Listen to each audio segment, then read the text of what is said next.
Okay, so for our case study, we chose Kelly Clarkson.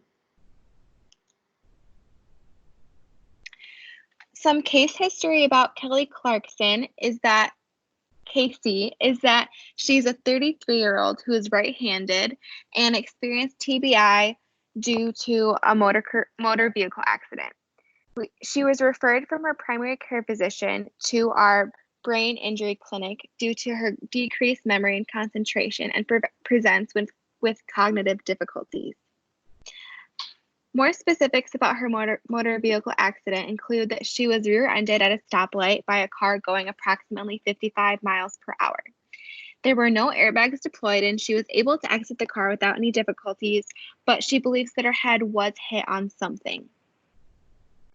There was no loss of consciousness due to the accident, and there was no vomiting or no chest or abdominal pain, but symptoms prior to the accident were neck pain and a headache that she referred to as 3 out of 10 pain and mild back pain as well. Casey lives alone with her daughter, who is in high school. She is currently not working due to her symptoms, and her education level is high school through about 10th grade. Her current symptoms include daily fatigue, memory and concentration difficulties, dizziness, difficulty sleeping, neck and low back pain. Her concerns include the symptoms, returning to work, and caring for her child. She has no prior SLP evaluation or treatment. Is the patient appropriate for treatment? We believe that yes, Casey is appropriate for treatment. Reports of decreased memory and concentration show from the Montreal Cognitive Assessment test that she scored below normal with a 20 out of 30, and a 26 indicates a need for treatment, and so she definitely is appropriate for treatment. In what domains does the patient demonstrate deficits? Overall, she demonstrates cognitive deficits, more specifically in memory, attention, visuospatial, and executive functioning, and orientation. Memory and attention were the most severe because she scored 2 out of 6 on the MOCA in those domains. However, for visuospatial, executive, and orientation, for the visuospatial and executive, she scored 3 out of 5, and orientation, she scored 4 out of 6. Those two are less domains to look out for. Naming, language, and abstraction were all 100%.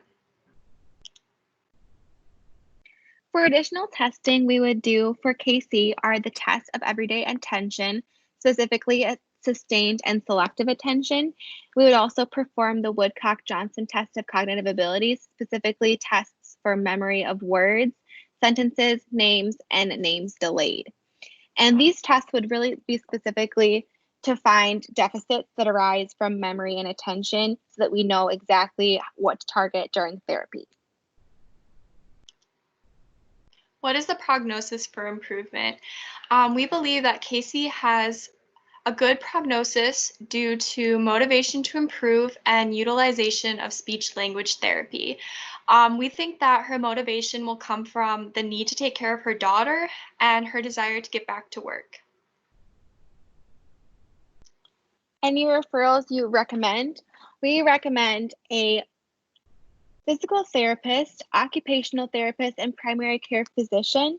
For the physical therapist, it would be due to her back and neck pain, and the occupational therapist would be for managing her symptoms specifically with work. And the primary care physician, we would refer because of her sleep and fatigue issues. What is your plan for the next visit? So during the next visit, we plan to perform additional testing, as we mentioned before, and conduct a patient interview to see what her goals are for sessions in the future. We think it's important to figure out what areas she wants to focus on improving on to incorporate those into therapy. We then will prepare an evaluation report for Casey, which includes her strengths and deficits and goals for therapy. Another aspect of what we will provide is counseling. So we will provide emotional support for Casey and also provide information to refer her to additional services that Casey might be experiencing, such as anxiety, depression, stress, PTSD. All of these could be related to her motor vehicle accident, and we would want to help her in finding ways to navigate how to deal with those challenges and also discuss management of those challenges for areas that we can help her in emotional support as well. So here are some compensatory strategies that we would recommend to KC. The first is to maintain a routine each day. This can help with her memory and also to help her improve her sleep patterns and make them more regular. Another strategy would be recall strategies, such as visual cues, using a planner or a written schedule. This would help her to remember things going on, also be able to recall certain things if she's trying to remember something, just to have her write everything down so that nothing's forgotten. Also, we would encourage the use of attention strategies.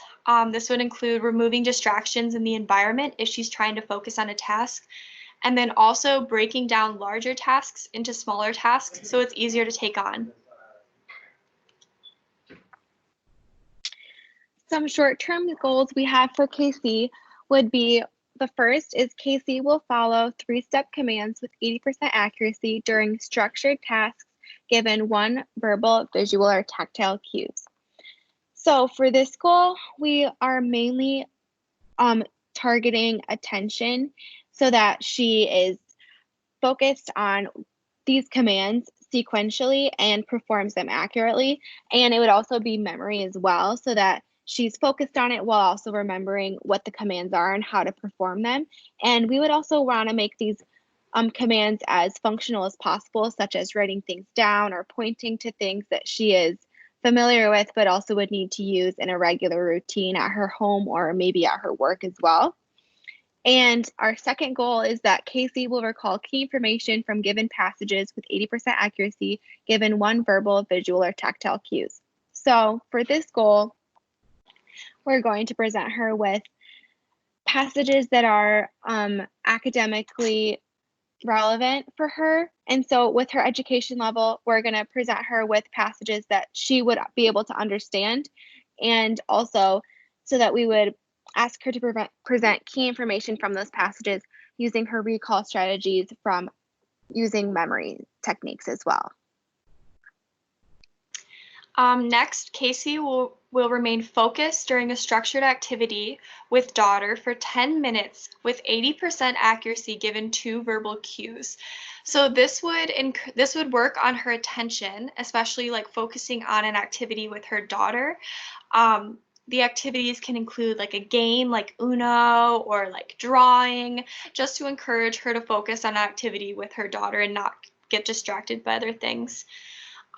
Next, Casey will demonstrate the ability to follow instructions on a recipe with 80% accuracy given one verbal, visual, or tactile cues. Again, this is focusing on attention, her being able to finish a task of cooking something, but also will help with her memory, like being able to figure out which ingredients go into the recipe. Our long-term goal for Casey will be Casey will demonstrate the ability to return to work utilizing memory and attention compensatory strategies with 90% accuracy independently. So ultimately, our goal for Casey is for her to return to work using all the strategies that we provide for her during therapy. And after she accomplishes this goal, she will not require any further therapy from any SLP, according to this information.